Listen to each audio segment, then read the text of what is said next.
अगर वाकई exit poll के नतीजे 4 मई को बंगाल के फाइनल जनादेश में बदलते हैं तो यकीनन ये बीजेपी के लिए बड़ी और ऐतिहासिक जीत होगी, क्योंकि बंगाल विजय के साथ एक और गैर हिंदी भाषी क्षेत्र बीजेपी के दुर्ग में बदल जाएगा। उससे भी बड़ा होगा बंगाल से निकला संदेश, जो वोट बैंक के तुष्टीकरण और जातीय खांचे वाली राजनीति से ऊपर हिंदुत्व की लहर का होगा।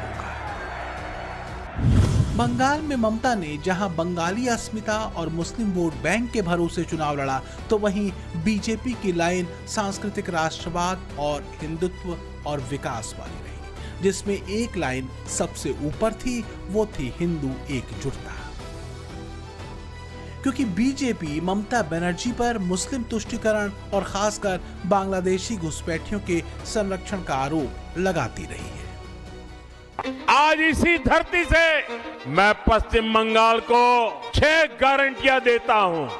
मोदी की पहली गारंटी, बीजेपी सरकार भय की जगह भरोसा कायम करेगी। मोदी की दूसरी गारंटी, बीजेपी सरकार में सरकारी सिस्टम जनता की सेवा के लिए जवाबदेह होगा।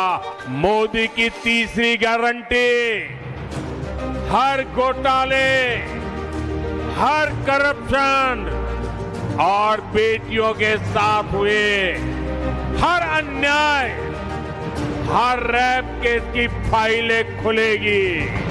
मोदी की चौथी गारंटी, टीएमसी के राज में जिसने भी करप्शन किया है उसकी जगह जेल में होगी।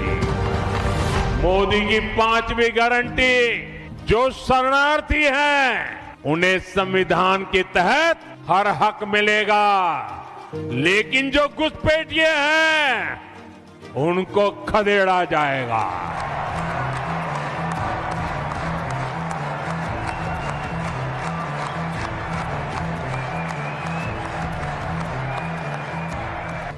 चार मई यानी सोमवार को अगर नतीजे एग्जिट पोल के मुताबिक आते हैं तो इसमें कोई दो राय नहीं कि ब्रांड मोदी एक बार फिर बेहद दमदार साबित होगा। बंगाल और असम से मिला जीत का पेस उत्तर प्रदेश में विपक्षी खेमे में हलचल मचा सकता है, क्योंकि यूपी के मैदान में मुस्लिम वोट बैंक और जातीय खेमे वाली राजनीति के भरोसे अखिलेश यादव और राहुल गांधी बैठे हुए हैं। तो क्या यही वजह है कि बंगाल चुनावों को लेकर एग्जिट पोल के नतीजों और चुनाव आयोग की तैयारियों दोनों पर अखिलेश यादव सवाल उठा रहे हैं? आपको याद होगा, रिवॉल्वर से वोट रोका जा रहा था, रिवॉल्वर लगा करके वोट रोक दिया था। और मुझे तो लगता है कि उत्तर प्रदेश में जो भारतीय जनता पार्टी ने, इलेक्शन कमीशन ने मिलकर के प्रैक्टिस की थी, ट्रायल किया था, उसका पूरा ऑपरेशन उन्होंने वेस्ट बंगाल में कर दिया और पूरा पैरेलल स्ट्रक्चर क्रिएट किया है सेंट्रल फोर्सेस का। दरअसल विपक्ष के पास और कुछ बचा भी नहीं है सिवाय आंगन को टेढ़ा कहने के। एक्सपर्ट कहते हैं कि विपक्ष की हार दर हार के पीछे वजह यह है कि उसके पास जनता के मुद्दे है ही नहीं। एजेंडा सिर्फ किसी तरह सत्ता में आने भर का ही बचा है।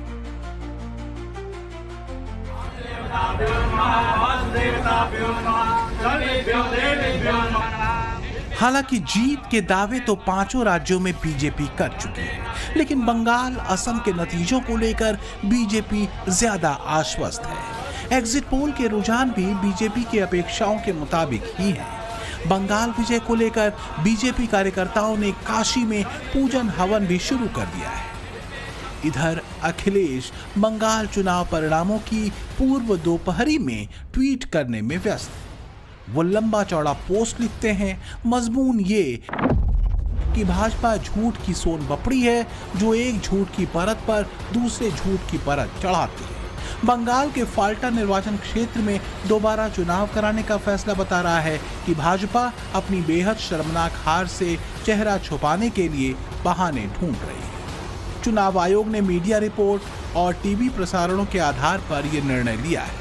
अखिलेश आखिर में लिखते हैं कि हाथ में जब तक जीत का प्रमाण नहीं, रहना चौकन्ना, तब तक विश्राम नहीं। ममता चौकन्ना है। ममता के कारकुन पूरे तेवर के साथ अलर्ट है, लेकिन सब के सब बेचैन ज्यादा है। इस बार के चुनाव में हर उस मुद्दे को ममता ने आजमाया जो बंगाली संस्कृति और अस्मिता से जुड़ा था। यहाँ तक कि ममता बनर्जी ने मांस मछली को भी चुनावी मुद्दा बना दिया। नैरेटिव ये गढ़ा कि जैसे बिहार में बीजेपी मांस मछली को खुले में बिकने से रोक रही है, वैसे ही वो बंगाल में भी करेगी। ममता बनर्जी मंचों से ये कहती फिरती रहीं कि बीजेपी को वोट देने का मतलब मांस मच्छी से हाथ गंवाना और बंगाली भाषा से दूरी। और मजे के बाद बीजेपी नेताओं ने उनको जवाब भी दिया। बीजेपी के ভোট দেওয়ার মানে ডিম খাওয়া বন্ধ, মাছ খাওয়া বন্ধ, মাংস খাওয়া বন্ধ, বাংলা ভাষায় কথা বলা বন্ধ, কারণ ওরা হচ্ছে অন্ধ। इसीलिए ममता दीदी को बोलता हूँ कि देखो, मैं भी एक मुख्यमंत्री हूँ, आप भी एक मुख्यमंत्री हैं, दोनों हम लोग एक साथ एक टेबल में मांस खाने का कंपटीशन करेगा, ठीक है ना? और ममता दीदी से मैं 2 केजी ज्यादा मांस खा जाऊंगा, कोई चिंता नहीं करना है। हम लोग बहुत सारा और मछली बिहार का, यूपी का, अनगिनत राज्यों का, जहां जहां एनडीए की सरकार है, भाजपा की, वहां की भी मछलियां ला रहे हैं। यहां कुएं में डालेंगे, यहां के तालाब में डालेंगे।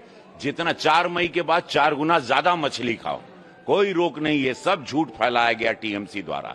आप लोग 4 मई के बाद 4 गुना और मछली, भांत भांत की मछली हम लोग हर राज्य से लाके यहाँ के सबके कुएं पोखरा में डालेंगे। इस बार ममता इसलिए भी ज्यादा बेचैन हैं क्योंकि कई बातें तर्क सम्मत तरीके से होती दिखी हैं।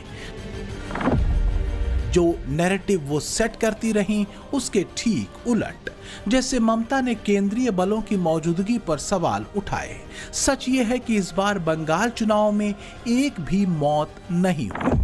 ममता ने केंद्रीय बलों पर डराने और धमकाने का आरोप लगाया। सच ये है कि शांतिपूर्ण मतदान हुआ और कोई भी बड़ी हिंसा या बमबारी पूरे बंगाल चुनाव में नहीं हुई। अगर 2021 के बंगाल विधानसभा चुनावों को देखें तो उस समय 300 हिंसक घटनाएं हुई थीं और इस पूरी हिंसा में 58 लोगों की मौत हुई थी।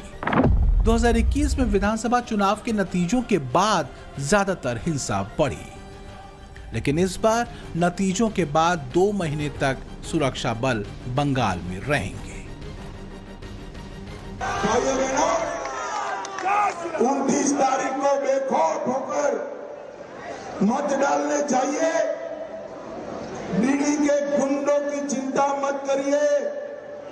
चुनाव आयोग ने चप्पे चप्पे पर सीआरपीएफ बिठाई और आज मैं बोलकर जाता हूं, चुनाव के बाद भाजपा सरकार आनी है, फिर भी 60 दिन तक सीआरपीएफ यही रहने वाली है।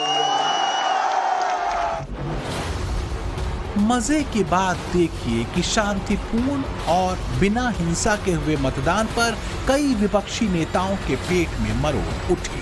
उन्होंने सवाल निष्पक्षता पर तो उठाए ही, मोदी शाह विरोध में वो यहाँ तक कहने से भी नहीं कतराए कि पैरामिलिट्री और पुलिस के बड़े अधिकारी उम्मीदवारों को आतंकित कर रहे हैं। ये एक प्रकार का टेररिज्म है जो पश्चिम बंगाल में चल रहा है। 2.5 लाख से ऊपर पैरामिलिट्री फोर्स, उससे भी ज़्यादा हर राज्य से ऐसे ऐसे अधिकारियों को यहाँ लाया है जो अपने आप को एनकाउंटर स्पेशलिस्ट मानते हैं। ऐसे अधिकारी लाकर मतदाताओं को, उम्मीदवारों को टेरराइज कर रहे हैं। संजय राउत और शिवसेना उद्धव को महाराष्ट्र ने ठेंगा क्यों दिखा दिया, इसे आप संजय के इस बयान से समझ सकते हैं, जिन्हें शांतिपूर्ण चुनाव कराने वाले केंद्रीय बल के जवान आतंकित करते हुए दिखते हैं, जबकि टीएमसी नेताओं की धमकियों और चुनाव परिणामों के बाद देख लेने के तेवर लोकतंत्र के पर्व में गूंजने वाले मंत्र लगते हैं। 7 तारीखे तृणमूल आरामबाग जितुक बा हारुक, আমরা গতবারও আরামবাগ হেরেছিলাম, গোঘাট হেরেছিলাম, খানাকুল হেরেছিলাম, পুরসুরা হেরেছিলাম, কিন্তু উদারতা পার পেয়ে গেছিলে। এবার আমি নিজে দায়িত্বে থাকব। 4 তারিখ 12টার পরে কোন জল্লাদের কত ক্ষমতা আর কার দিল্লির বাবা কাকে বাঁচাতে আসে আমি 4 তারিখ দেখব। दुर्भाग्य ये कि जिन सुरक्षा बलों और जवानों की मुस्तैदी ने बंगाल चुनावों को इस बार रक्त रंजित नहीं होने दिया, जिन जवानों ने बंगाल चुनावों में एक भी लाश नहीं गिरने दी, जो जवान लोकतंत्र की रक्षा में दिन रात डटे रहे, उनका मखौल उड़ाने से भी विपक्षी नेता नहीं कतरा है। यहां तक कि चुनाव आयोग को ऐसी अभेद्य व्यवस्था करने को लेकर भी बधाई देने के बजाय उनकी मंशा और व्यवस्था को ही कटघरे में विपक्षी दलों ने खड़ा किया। क्या यह आसन्न हार की हताशा का नतीजा था? पहलगांव में ये सीआरपीएफ का डीजी इतना सब आर्म्स एमुनेशन कहाँ था? तब तो इतने हमारे भाई को प्राण देना नहीं पड़ता। सब जो है सब पूरा फोर्स यहाँ पर क्यों? और ये सब इलाका में ज्यादातर कहीं पर कभी ईटा भी नहीं चला, बम गोली तो छोड़ दिए, ईटा कभी नहीं चला। और पहली बार 2 आदमी बैठो, रास्ता से हटा रहा, ऑर्डिनरी आदमी को उसको लाठीचार्ज कर रहा, ये एक्सेस जो हो रहा ना, ये खराब है। ये बीजेपी का एक स्टाइल है, दबाओ, डर दिखाओ, जैसा गब्बर सिंह का स्टाइल था ना, गब्बर।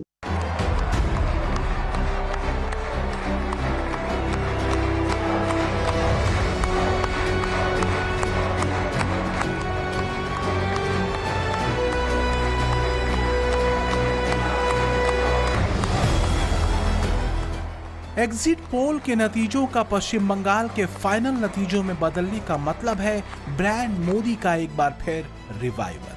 मोदी 3.0 के कामकाज और उस पर जनता के विश्वास पर मुहर। लेकिन जो सबसे बड़ी लाइन होगी वो होगी हिंदुओं में संगठन की चेतना का उभार।